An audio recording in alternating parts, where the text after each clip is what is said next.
كنت منزل فيديو بقول ما تسافرش عشان 10,000 ولا 12,000 ولا 15,000 ولا 18,000 ولا الكلام ده كله، عشان هتلاقي ان غربتك يعني بتروح وسنينك بتروح، واجمل سنين شبابك وعمرك، وتبعد عن اهلك وبلدك وناسك بتمن ما يستاهلش او بفلوس ما تستاهلش.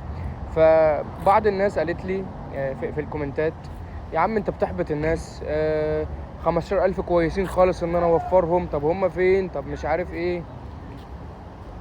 يا جدعان يا حبيبي، تمام 15,000 الحمد لله على كل حاجة، وعلى 15,000 وأقل من 15,000، بس في حاجة أنت مش واخد بالك منها.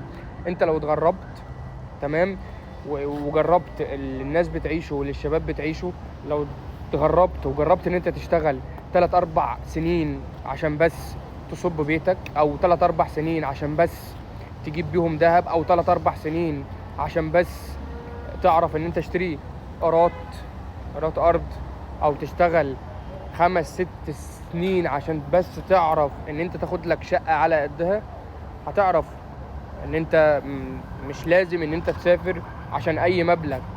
انت لو تجربت وشفت، لما يعني لو جربت ان انت ما تكون تعبان ومش قادر انك تنزل شغل، وبتنزل غصب عنك عشان انت متغرب، وعشان الشغل ما يروحش منك، وعشان ما يتخصملكش، وعشان ما تضيعش يوم، هتعرف ان انا المفروض مش ما اسافرش عشان اي مبلغ. ان انا المفروض اسافر يعني بحاجه تستاهل غربتي، تستاهل تعبي، تستاهل ان انا ابعد عن بلدي واهلي وناسي.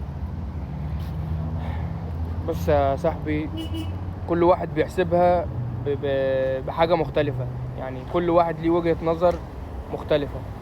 تمام، انا من وجهه نظري ما سافرش عشان مبلغ تافه، ما سافرش عشان اوفر لي 10-15 الف جنيه. تعالى نحسبها بحاجه بسيطه خالص. انا وانت وفرت 15 الف جنيه يا سيدي، قول لي كده هتشتغل بيهم كام سنه عشان تجيب شقه؟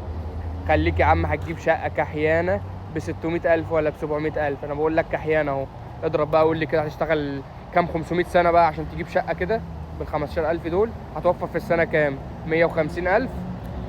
تمام، هتوفر 200 الف يا عم، يعني عايز لك 3 سنين ونص عشان تجيب لك شقة بس ب 700 ألف. ده شقة، ده ممكن ده مش متشطبة، ده مش معمول فيها حاجة.